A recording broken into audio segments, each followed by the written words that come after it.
이번 영상에서는 아이폰을 통해 스마트폰을 이용한 모바일 시대를 만드는데 일조하였고 21세기 혁신의 아이콘이라 평가받는 인물이자 애플의 창업자 스티브 잡스의 이야기를 지난 영상에 이어서 다뤄보도록 하겠습니다.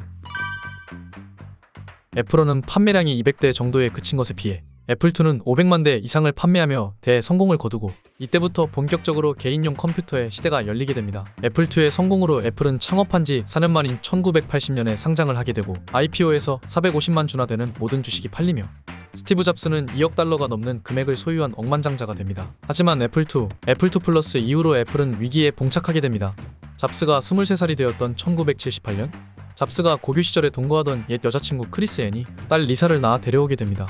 이때 잡스는 리사가 자신의 딸이 아니라고 주장했고 심지어 자신은 무정자증이라는 말도 안 되는 변명을 하며 그 사실을 부인하게 됩니다.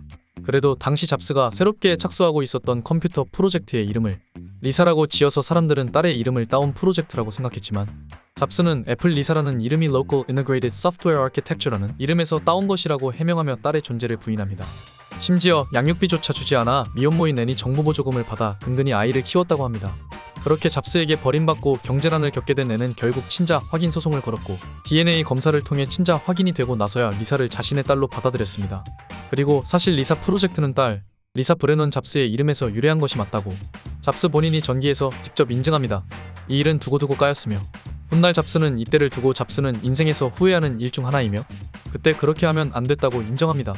그러나 당시에 회고하기를 자극적인 기사를 쓰려는 기자들과 과거 자신의 가족으로 인해 상처받은 경험, 자신이 가장이 되어야 한다는 책임 등에서 벗어나고 자신의 꿈을 이루고 싶어 이러한 미련한 선택을 했다고 합니다. 다시 1980년 5월 애플2의 후속작인 애플3가 출시됩니다. 애플3는 1978년 말부터 1억 달러의 비용을 들여 1년 남짓 개발에 만들어진 컴퓨터였습니다. 또한 스티브 워즈니악이 설계에 참여하지 않은 최초의 애플 컴퓨터였습니다. 애플3는 발매 후 여러 문제에 봉착하게 되면서 4년간 약 12만 대를 판매하고 생산을 중지하게 되고 스티브 잡스는 이에 대해 헤아릴 수 없을 정도의 무한한 손실을 입었다고 말했습니다. 이후 애플은 1978년부터 5년간 준비한 리사 프로젝트를 통해 1983년 애플 리사를 출시합니다. 애플 리사는 애플 최초로 GUI를 탑재한 컴퓨터였습니다. 도스와 같이 텍스트로만 명령을 내리는 방식이 아니라 현재 우리가 사용하는 컴퓨터처럼 아이콘을 클릭하고 소프트웨어를 조작할 수 있는 시스템이 적용된 것입니다. 이렇게 혁신적인 기능을 갖춘 애플 리사는 전문가들에게는 극찬을 받았지만 상업적으로는 완전히 실패하게 되는데 그 이유는 너무 비싼 가격 때문이었습니다. 당시 리사의 가격은 자그마치 9,995달러로 환율로 환산하면 2,800만 원이 넘는 금액이었습니다. 이는 같은 해에 나왔던 쉐보레 카프리스의 가격인 9,027달러보다 더 비싼 가격이었습니다.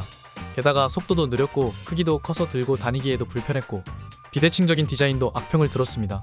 그리고 잡스는 리사 시연 당시 이미 리사 프로젝트에서 배제된 상태였습니다.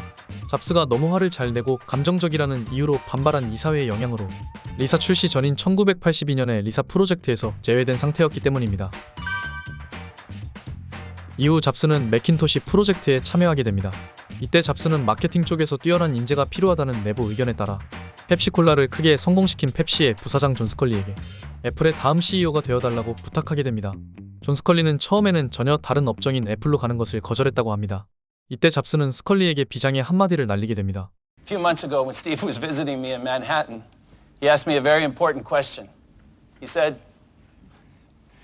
"Do you want to sell sugar water for the rest of your life or come with me and change the world?"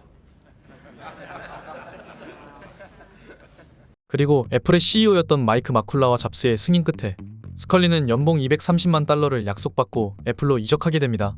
그리고 1984년 애플은 매킨토시 128K를 출시합니다.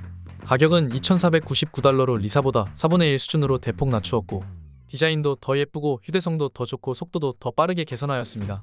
잡스는 원래는 매킨토시 128K를 1,999달러로 팔려고 했으나 존 스컬리가 마케팅 비용과 손해비용을 위해 가격을 올려야 한다고 주장해서 출시 가격이 올랐다고 합니다.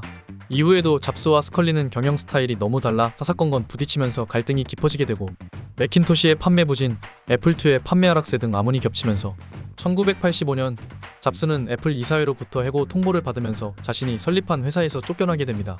당시 잡스의 나이는 30세로 훗날 연설문에서 그는 이때 몇 개월 동안 아무것도 하지 못할 정도로 힘든 시간을 보냈다고 합니다.